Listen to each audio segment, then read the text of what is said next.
Deviation continuous frequency distribution का जो मेरा एक टॉपिक छूट गया था, मैं उसको कवर कर रहा हूँ। तो सबसे पहले मीन डेविएशन मैंने जाना कि क्या होता है। मीन डेविएशन होता है किसी भी मिड पॉइंट से सेंटर वैल्यू से किसी भी डाटा का डिफरेंस, कितना दूरी पर मेरा डाटा है मीन से, वो बताता है हमारा मीन डेविएशन। सबसे पहले हम लोग डेविएशन निकाल लेते हैं कि किसी एक सेंट्रल वैल्यू से किसी भी डाटा का डेविएशन कितना है। बोले तो सेंट्रल वैल्यू से किसी भी डाटा का डिफरेंस कितना है, उसको हम लोग डेविएशन कहते हैं। एंड उस डेविएशन को हम एक सिंगल वैल्यू से रिप्रेजेंट करते हैं जिसे हम लोग मीन कहते हैं। तो सिंगल वैल्यू को रिप्रेजेंट करने के लिए मीन का हेल्प लिया जाता है। तो हम लोग किसको सिंगल वैल्यू से रिप्रेजेंट कर रहे हैं? डेविएशन को किसके थ्रू कर रहे हैं? मीन के थ्रू, इसलिए हम लोग उसको बोलते हैं मीन डेविएशन। मीन डेविएशन एक सिंगल पॉइंट बताता है जिसे हमें एन एवरेज आइडिया बताता है कि मीन के अबाउट इतना का डेविएशन सारे डाटा का है। ओके, तो आज हम लोग कंटिन्यूअस फ्रीक्वेंसी डिस्ट्रीब्यूशन का क्वेश्चन सोल्व करेंगे और इसके बारे में अच्छे से जानकारी लेंगे। तो कंटिन्यूअस फ्रीक्वेंसी डिस्ट्रीब्यूशन क्या है? और continuous frequency distribution is a series in which data are classified into different class interval without gaps along with their respective frequency। देखो कंटिन्यूअस फ्रीक्वेंसी डिस्ट्रीब्यूशन में होता है, देखो कंटिन्यूअस है, फ्रीक्वेंसी है। कंटिन्यूअस मतलब होता है जो ऐसा चीज़ जो लगातार रहे, मतलब बिना गैप के एक हमेशा कंसिस्टेंसी के साथ फ्लो करते रहे। तो इसमें लिखा है कि कंटिन्यूअस फ्रीक्वेंसी डिस्ट्रीब्यूशन सीरीज एक सीरीज है जिसमें in which data are classified into different class interval. इसमें डाटा को हम लोग डिफरेंट क्लास इंटरवल में क्लासीफाई कर देते हैं। एंड जो हम लोग क्लास इंटरवल लेते हैं उसमें गैप नहीं रहता है, मतलब एक कंसिस्टेंसी रहता है, एक कंटिन्यूअस पैटर्न में हम लोग डाटा को क्लासीफाई करते हैं। इस तरह की फ्रीक्वेंसी डिस्ट्रीब्यूशन को हम लोग कहेंगे कंटिन्यूअस फ्रीक्वेंसी डिस्ट्रीब्यूशन टेबल। जैसे मैंने यहाँ एग्जांपल में लिया है कि मार्क्स ऑप्टेन किसी भी 50 स्टूडेंट का होगा, सॉरी 40 स्टूडेंट का मार्क्स ऑप्टेन है, जिसमें मैंने लिया है कि मार्क्स ऑप्टेन 0 से 10 के बीच वाले जितने भी मार्क्स हैं उसमें स्टूडेंट का संख्या कितना है? 12 है। फिर मैंने 10 से बीच लिया, देखो यहाँ class interval, first class interval और सेकेंड क्लास इंटरवल में कोई भी गैप नहीं है, 0 से 10 फिर 10 से 20। ओके, तो यहाँ 0 से 10 अगर कोई किसी भी स्टूडेंट का 10 मार्क्स आ गया हो तो फिर आपको ये दिमाग में रहेगा कि हाँ मैं किस ग्रुप में लूँ। तो जब भी जीरो अगर 10 मार्क्स आ गया होगा किसी भी स्टूडेंट का तो हम लोग फर्स्ट वाले में ही रखेंगे। अगर किसी भी स्टूडेंट का 30 मार्क आ गया है तो 30 वाले ई भी डाटा का है और ई भी डाटा का है, तो हम लोग फर्स्ट वाले में रखेंगे। ओके, क्योंकि इससे लिया जाता है, इससे नहीं, इनिशियल से नहीं लेते, ओनली फाइनल से लेते हैं। जब भी कंटिन्यूअस फ्रीक्वेंसी डिस्ट्रीब्यूशन टेबल से कोई क्वेश्चन रहेगा तो सबसे पहले इसको हम लोग डिस्क्रीट फ्रीक्वेंसी डिस्ट्रीब्यूशन टेबल में कन्वर्ट करेंगे। ओके, कंटिन्यूअस को किस में कन्वर्ट करेंगे? डिस्क्रीट आपको पता है, मैंने पिछले लेक्चर में सोल्व कर दिया। अगर मैं डिस्क्रीट फ्रीक्वेंसी टेबल को इसको कन्वर्ट कर दूंगा तो मैं आराम से बना सकता हूँ। मैंने पिछले लेक्चर में डिस्क्रीट फ्रीक्वेंसी टेबल को सोल्व करना मैंने सिखाया। ओके, बहुत ही अच्छे से। तो इसमें डिस्क्रीट को इसको कैसे चेंज करते हैं? जैसे यहाँ मार्क्स ऑब्टेन है, क्लास इंटरवल, इसको क्या बोलते हैं? Class interval. इस क्लास इंटरवल को हम लोग डिस्ट्रिक्ट फ्रीक्वेंसी डिस्ट्रीब्यूशन में सोल्व करेंगे। तो इसको क्या करेंगे? इसको हम लोग मिड पॉइंट निकालते हैं, इस क्लास इंटरवल का मिड पॉइंट। तो यहाँ पे क्या करेंगे? Mid point, and mid point ही हमारा होता है एक्स आई। ओके, एंड इससे हमारा जब भी तो उसके बाद मिड पॉइंट निकालने के बाद हमारा डिस्क्रीट फ्रीक्वेंसी डिस्ट्रीब्यूशन टेबल में कन्वर्ट हो जाता है। जैसे 0 से 10 इसका मिड पॉइंट क्या होगा? 0 + 10/2, मिड पॉइंट क्या होता है? आधा होता है। तो 10/2 यानी कितना हो गया इसका? 5। 10 से 20 कैसे निकालते हैं? 10 + 20/2, 10 15, 10 और 20 30, 30/2 यानी कि इसका हो जाएगा 15। उसी तरह 30 20 50, 50 का मिड पॉइंट क्या हो जाएगा? 25। इसी तरह 35 इसका हो जाएगा 50, 40 90 45, 110 यानी कि 55। देखो अब इसको हमको भूल जाना है। अब कैसे? नंबर ऑफ फ्रीक्वेंसी है, मिड पॉइंट यहाँ पे है, तो सबसे पहले हम लोग इसका क्या निकालते हैं? मीन निकालते हैं। ओके, क्यों हम लोग मीन निकालते हैं? क्योंकि डेविएशन हम लोग कहाँ से लेते हैं? मीन से लेते हैं। तो मीन से नंबर ऑफ स्टूडेंट, ये क्या हमारा फ्रीक्वेंसी, इसको बोलते हैं F5। तो क्या बोलते हैं हम लोग? F5। तो यहाँ सबसे पहले हम लोग टोटल फ्रीक्वेंसी निकालेंगे, क्योंकि हम लोग जानते हैं कि मीन कैसे निकाला जाता है, ये दोनों का प्रोडक्ट अपॉन टोटल फ्रीक्वेंसी। तो 8 12 8 30, 12 8 30, 30 20 50 7 57, 57 20। नंबर ऑफ स्टूडेंट को टोटल को जोड़ेंगे, कितना? 12 12 18 30 57 ऐसे जोड़ेंगे तो कितना हो जाएगा? टोटल हमारा 100 स्टूडेंट है। ओके, एंड नाउ अब हम लोग किसको जोड़ेंगे, किसको करेंगे? सिग्मा F i × XI निकालेंगे, F i × XI।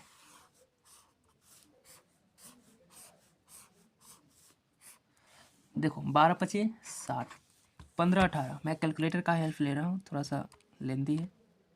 18 × 15 270, 25 × 17, 25 × 17 425, 35 × 20, 35 × 70 700, 45 × 17 45 गुने 17, 765। देखो ये दोनों गुना करने के बाद कुछ इस सीरीज का आएगा। एंड देन हम लोग जानते हैं कि मीन निकालने के लिए क्या होता है, summation of F I into X I बटा समेसन ऑफ एफ आई। तो यहाँ summation of F I into X I total आया 2500, सॉरी 2550 अपॉन 100, कट किया गया है 25.5। मीन इसका कितना आया 25.5। एंड नाउ जैसे हम लोग निकाल लेंगे मीन, और उसके बाद हमारा नेक्स्ट प्रोसेस क्या रहता है, एब्सोल्यूट डेविएशन निकालना। बोले तो मीन डेविएशन निकालने के से पहले हम लोग को क्या निकालना पड़ता है, एब्सोल्यूट डेविएशन। तो अब हम लोग एब्सोल्यूट डेविएशन कैसे निकालते हैं, एक्स आई माइनस एक्स बार। तो यहाँ एक्स आई क्या होता है, मिड वैल्यू, यहाँ पे क्या लेंगे मिड वैल्यू, एंड एक्स बार क्या होगा 25.5। यहाँ एक्स आई लेंगे मिड वैल्यू एंड क्या हो जाएगा 25.5 हो जाएगा एक्स बार। तो यहाँ पे फर्स्ट एक्स आई क्या है 5, 5 में से 25.5 घटाएंगे तो हो जाएगा 20.5। एंड एब्सोल्यूट वैल्यू लेंगे। एब्सोल्यूट वैल्यू मैंने बताया है, बहुत बार बताया है।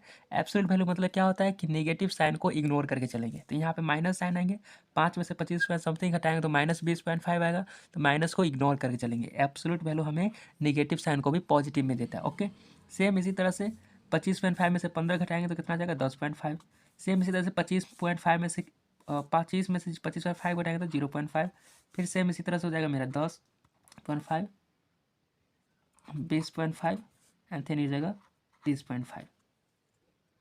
एंड नाउ अब हम लोग का नेक्स्ट काम क्या होता है, मीन निकालना। ये जो मैंने डेविएशन निकाला इसको एक सिंगल वैल्यू से रिप्रेजेंट करना है। तो सिंगल वैल्यू से रिप्रेजेंट करने के लिए क्या करते हैं, इसका हम लोग मीन निकालेंगे। तो मीन हमने जाना है कि जब भी फ्रीक्वेंसी रहता है एंड किसी चीज़ डाटा रहता है तो सबसे फ्रीक्वेंसी से डाटा को मल्टीप्लाई करते हैं। जैसे मैंने यहाँ पे किया था, फ्रीक्वेंसी को डाटा से क्या किया था मल्टीप्लाई। इसी तरह हम लोग डेविएशन का जब मीन निकालते हैं तो डेविएशन ये जो 25.5 डेविएशन है कितने डाटा का है, 12 डाटा का है। तो 12 को इसमें मल्टीप्लाई करेंगे। ओके, तो मल्टीप्लाई करके हम लोग यहाँ पे लिखेंगे। नाउ हम लोग जब मल्टीप्लाई किए डेविएशन को फ्रीक्वेंसी से, देन हमारा क्या है 20.5 को 12 से मल्टीप्लाई करेंगे तो 246 आएगा। सेम इसी तरह इससे और इससे मल्टीप्लाई करेंगे तो 189। सेम इसी तरह इससे और इससे मल्टीप्लाई करेंगे तो ऐसे। तो कुछ मैंने इससे और इससे मल्टीप्लाई करने के बाद ऐसे है। उसके बाद हमारा क्या काम होता है, सम, इस सब का क्या लेंगे, समेसन लेंगे। ओके, मीन डेविएशन क्या होता है, summation of absolute deviation F I into X I minus x bar upon क्या होता है सिग्मा एफ आई। ओके, तो यहाँ पे हमारा सम कितना आया है 1190 और हमारा क्या एफ आई कितना है 100।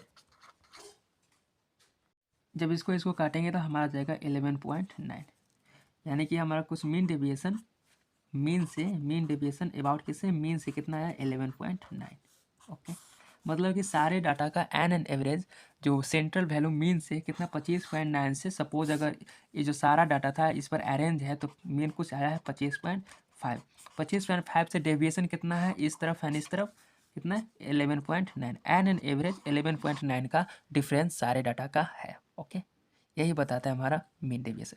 तो आप देख सकते हैं जितना भी मैंने जो कैलकुलेशन किया है with the help of the calculator किया है, मतलब कि बहुत ही ज़्यादा क्या होता है एक्सट्रीमली हार्ड कैलकुलेशन हो जाता है। जब अगर यही डाटा बहुत ही बड़ा रहेगा तो क्या हो जाएगा, हार्ड कैलकुलेशन हो जाएगा। तो इसको सॉफ्ट बनाने के लिए, इसको ईजी बनाने के लिए एक एज्यूम मीन मेथड चलते हैं, उसी मेथड से हम लोग पहले मीन निकालेंगे। ओके, ये भी प्रोसेस बहुत ही एक्यूरेट है लेकिन इसमें कैलकुलेशन थोड़ा हार्ड हो जाता है। तो स्टूडेंट आपने यहाँ पे देखा कि मैंने किस तरह से कैलकुलेशन और कैलकुलेटर का यूज करके मैंने हार्ड जो कैलकुलेशन हार्ड थे, थोड़े से हार्ड थे, उनको मैंने कैलकुलेटर की हेल्प से सॉल्व किया। तो मैं उसको थोड़ा सा इजी प्रोसेस नहीं मानता हूँ, मैं जो अभी बताने जा रहा हूँ थोड़ा सा इजी प्रोसेस है।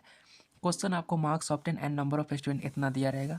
तो सबसे पहले मेरा काम क्या होता है कि डिस्क्रीट फ्रीक्वेंसी डिस्ट्रीब्यूशन टेबल में सॉल्व करना।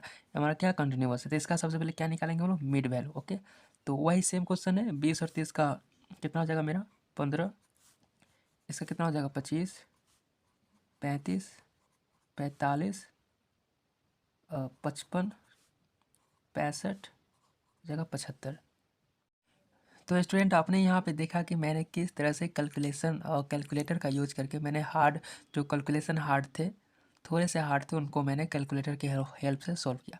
तो मैं उसको थोड़ा सा इजी प्रोसेस नहीं मानता हूँ, मैं जो अभी बताने जा रहा हूँ थोड़ा सा इजी प्रोसेस है। क्वेश्चन आपको marks obtain and number of student इतना दिया रहेगा। तो सबसे पहले मेरा काम क्या होता है कि डिस्क्रीट फ्रीक्वेंसी डिस्ट्रीब्यूशन टेबल में सॉल्व करना।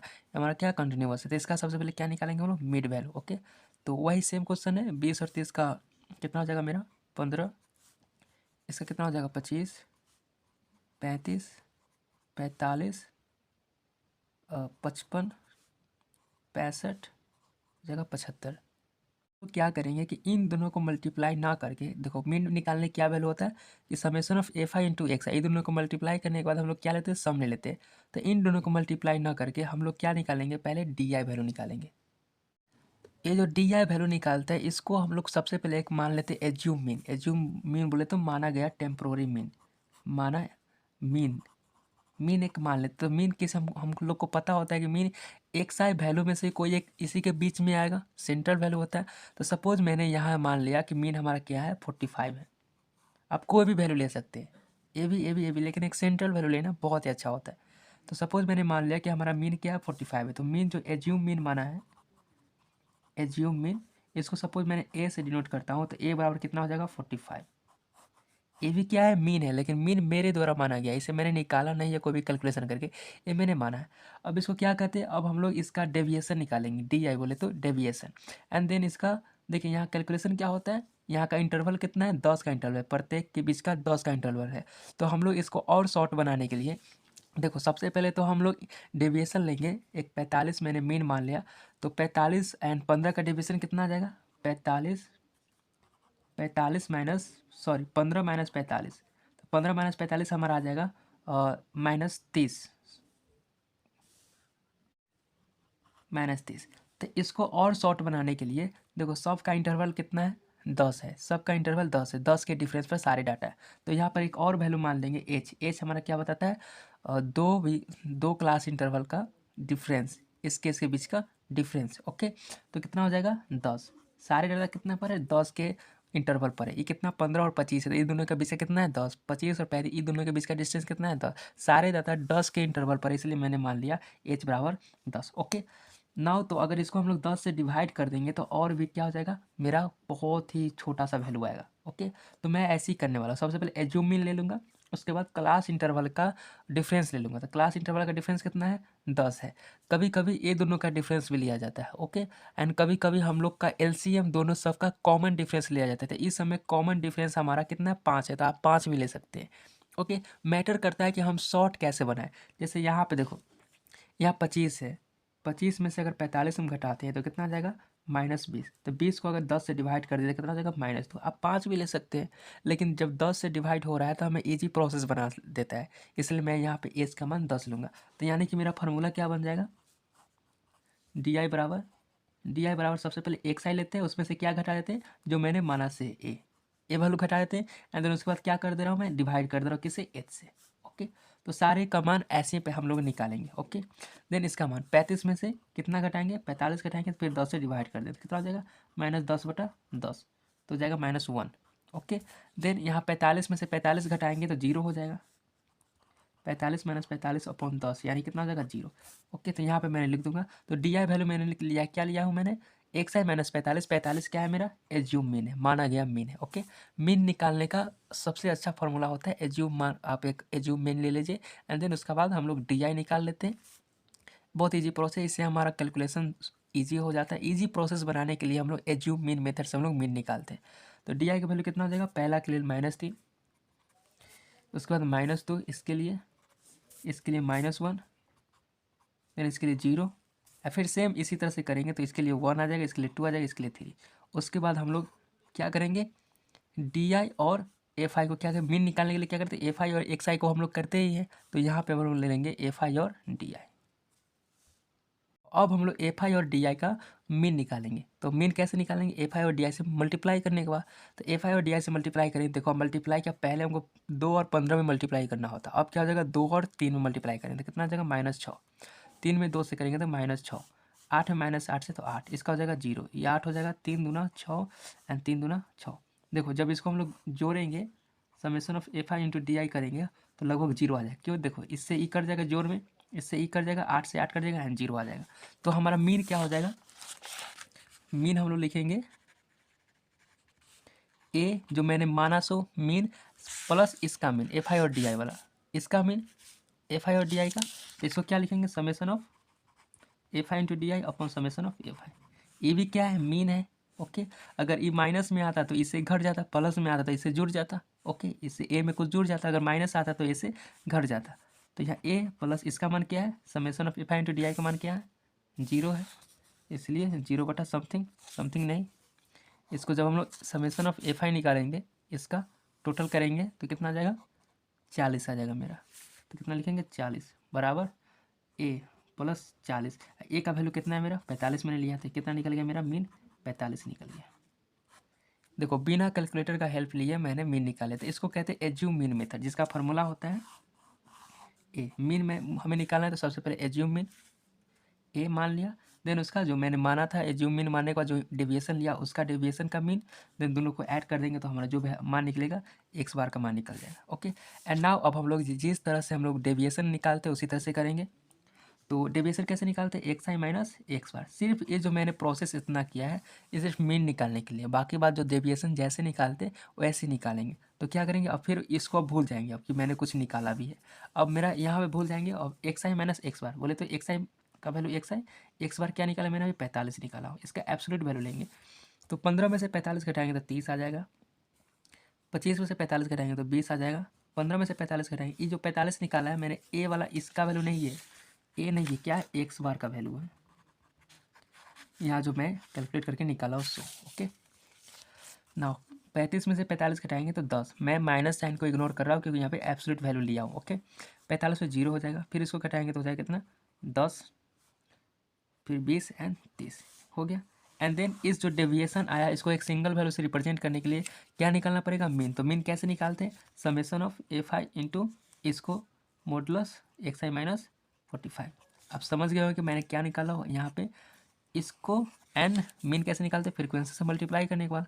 देखो तो 30 दूना क्या हो जाएगा 60, 20 तिया 60, बहुत ईजी है, बिना कैलकुलेटर के हेल्प से ही कर रहा हूँ मैं।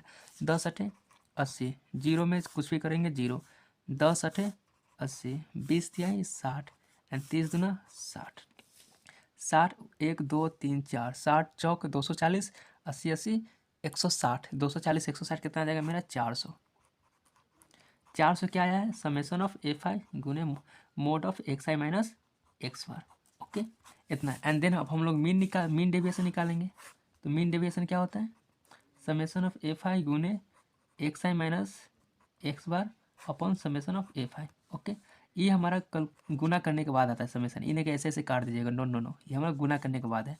तो कितना है मेरा 400 अपॉन कितना है 40, एक्स आई है एफ आई कितना है 40, इसी से काट देते मीन डेविएशन किसके अबाउट है, मीन के अबाउट। तो कितना आएगा 10, यानी कि सेंटर वैल्यू मेरा कितना है, जो सेंटर वैल्यू सपोज कितना है 45, 45 वैल्यू से 45 से 10 इस तरफ और 10 इस तरफ, एन एवरेज 10, एग्जैक्ट 10 नहीं है, क्या है मीन है, एक रिप्रेजेंटेटिव वैल्यू है जो सारे डाटा को रिप्रेजेंट करेगा। कितना 10 है, तो 10 कुछ समथिंग यहाँ पे, तो इसके अप्रोक्स सारे डाटा का अप्रोक्स डेविएशन कितना है 10 है, किससे 45 से, एग्जैक्ट डेविएशन नहीं है, क्या कि डाटा बहुत होते हैं। ओके, एक सेंट्रल वैल्यू बता रहा है डेविएशन 10, क्या है कि हाँ एन एवरेज अप्रोक्स सारे डाटा का डेविएशन कितना है 10 है। ओके, तो यहाँ से हम लोग का मीन डेविएशन कॉन्सेप्ट खत्म होता है।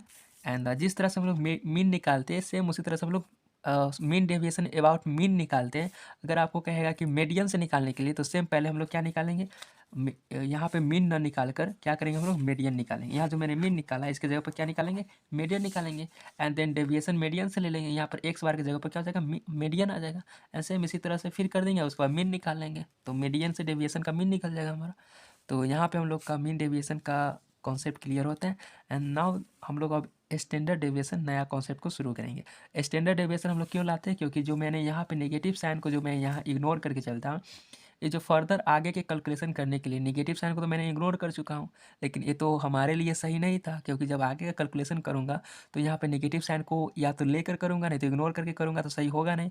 इसे लेकर किया जाना अच्छा होता है, लेकिन जब भी मैं यहाँ पे अगर नहीं लूँगा, किसी और फर्दर प्रोसेस में आगे के प्रोसेस में लेकर करूँगा, तो यहाँ का रिजल्ट आगे का रिजल्ट सेम नहीं आएंगे, माइनस साइन लेते ही अलग अलग रिजल्ट ना आने लगेंगे।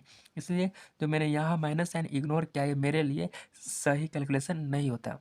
फर्दर आगे की प्रोसेस जो भी मैंने एल्जेब्रिक जोड़ घटाव करूँगा वो सब में नेगेटिव साइन को इग्नोर करके यहाँ चलते हैं तो आगे की कैलकुलेशन हमारा सही रिजल्ट नहीं बताता है। ये इसीलिए सही रिजल्ट अगर बता देता तो मीन डेविएशन बहुत ही अच्छा मेथड था, लेकिन माइनस साइन को इग्नोर करने के चक्कर में आगे के जो कैलकुलेशन होते हैं उसमें तो नेगेटिव साइन तो लेते ही नहीं है, तो सभी कैलकुलेशन ऐड होते चले जाते हैं जिससे हमारा सही रिजल्ट नहीं निकल पाता, इसलिए हम लोग मीन डेविएशन नहीं लेते। तो नाउ अब हम लोग पढ़ेंगे standard deviation. Okay, standard deviation अब तक का सबसे बेस्ट मेथड माना जाता है एंड हम अभी भी जो यूज होता है कोई भी स्टैटिक्स निकालने के लिए तो हम लोग मीन डेविएशन स्टैंडर्ड डेविएशन का ही यूज करते थे। यह स्टैंडर्ड मेजर है। ओके, किसको मेजर करने के लिए? डिस्पर्सन का। तो नाउ हम लोग नेक्स्ट वीडियो में हम लोग क्या पढ़ेंगे? Standard deviation. तो आई होप आपको ये वीडियो अच्छा लगा हो तो प्लीज़ लाइक एंड सब्सक्राइब कर दीजिएगा एंड शेयर करना नहीं भूलिएगा, क्योंकि जिससे कि आपके सहपाठी को बहुत ही अच्छे से इजी कॉन्सेप्ट वाले वीडियो मिल सके। ओके, अगर अब इसके बाद भी कोई डाउट रहता है, अगर आपको चाहिए कि मीडियन से भी निकाल के बता दे तो आप कमेंट कीजिए, मैं उसका भी सोल्यूशन आराम से बहुत ही अच्छे से बता दूंगा। ओके, अगर डाउट है तो, डाउट नहीं है तो फिर आगे हम लोग नेक्स्ट वीडियो में स्टैंडर्ड डेविएशन देखेंगे। Okay, thank you.